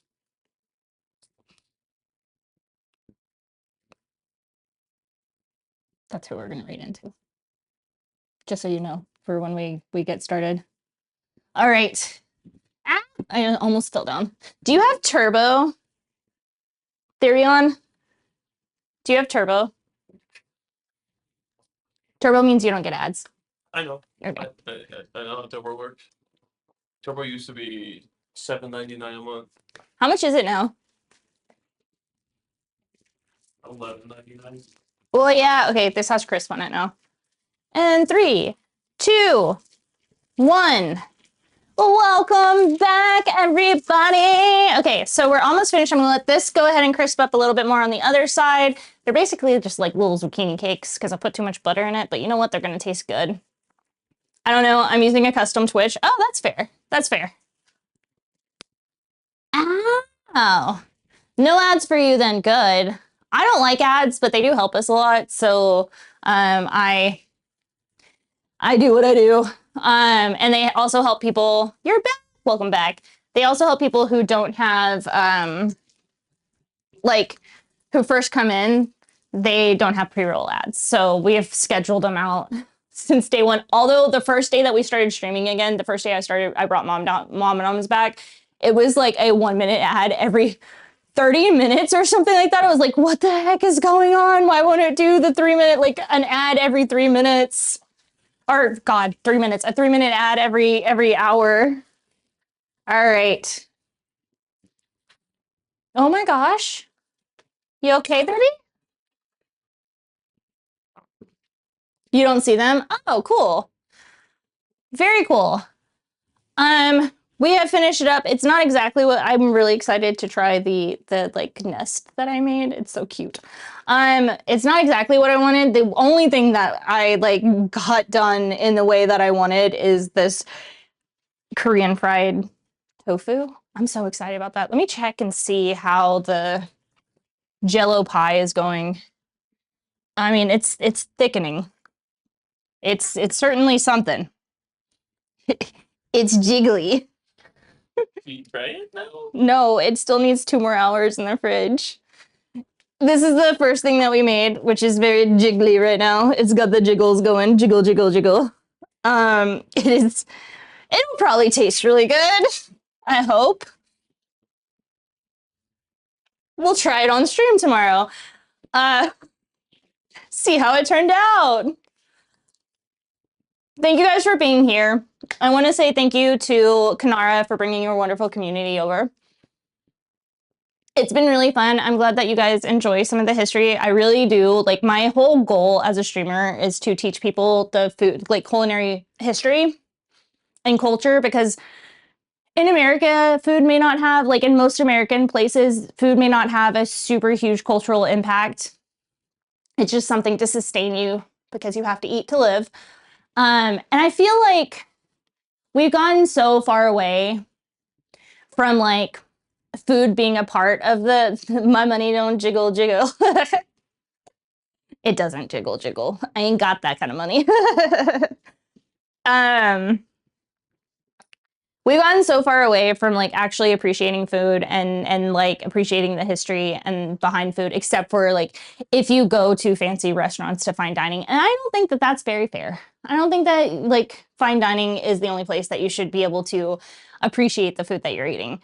And so, oh my God, The savory juices from the slow-cooked bacon overflow to every corner of my mouth. hello, man. The funniest part is I was gonna raid you. I was trying to pick out people who to raid, and I was gonna raid you. I spent my like last ad break looking through like who's online that I want to raid. I was like, oh, Mare's online. I'm gonna raid Mare. Welcome in, raiders. Hello. If you're not following, Mare, welcome. She makes like such good pastry and cookies and things like that. And like she also does co-working streams, which are really fun. I've had her on a few days just while I'm trying to get work done. Too slow. I was way too slow trying to get work done. But her cookies are chef's kiss. Oh, you made chocolate bars? Oh, yummy. And I like her theories. She's like, yeah, I don't like really like measure a lot of things out. I don't have a time. You have the internal timer that when you know things are done, and like I have that too. And I was like, yes, another internal timer person. I love that. Anyway, if you're not following, go ahead and go follow. Super fun stream. Very chill. Very, very interesting and also yummy. I always get hungry for sweets afterwards. I think I turned to Lucas the other day after you made cookies or something, and I was like, I really want to make some cookies now. I really want to go make some cookies. My name is Mom Noms Raiders, and I am a professional chef. I have been in the industry for a very long time, and I teach not only recipes, I teach food culture and food history, like everything that comes with making you appreciate food. And the history of food is very interesting. Today we're talking about Korean street food and how it is a very old, like Korean street food comes from the Joseon dynasty. And there was thousands and thousands and thousands of street food vendors in that time period. And it kind of went away because rich people started taking over. Like the kings wanted the cooks, basically. And so it kind of went away for a while. And then it came back in the Korean War because people needed food that was cheap and easy. And Americans fucked it up for them because Americans do that. And now we get to actually like experience Korean street food like all around the world, but specifically in Korea. It is wonderful. I am not a chicken eater right now, so I made Korean fried tofu instead of Korean fried chicken, because I wanted Korean fried chicken, but I am just not eating chicken right now. So tofu it is instead. And that's what I do. And thank you so much for that follow too. That's what we're here for. Tomorrow we're talking about the very racist history of American street food while we make chili, because chili was one of the first American street foods that became heavily popularized. And it was created in San Antonio in the 1800s by a few Mexican ladies basically that were on the boardwalk and wanted to feed people. And, you know, the American government jumped in and said, you can't do that because you're an immigrant. And so we're getting to that tomorrow and kind of see how it falls in hand with Korean street food. So that's our tomorrow. I'm done cooking though, so I don't, I hate to like you guys to raid in and then us raid out again. I guess I have to figure out sad taco. I have to figure out who else to raid now. Who else is cooking? Can you skip this song? It's a very squeamy song. The Hunger Service is cooking right now. I haven't raided into him in a long time.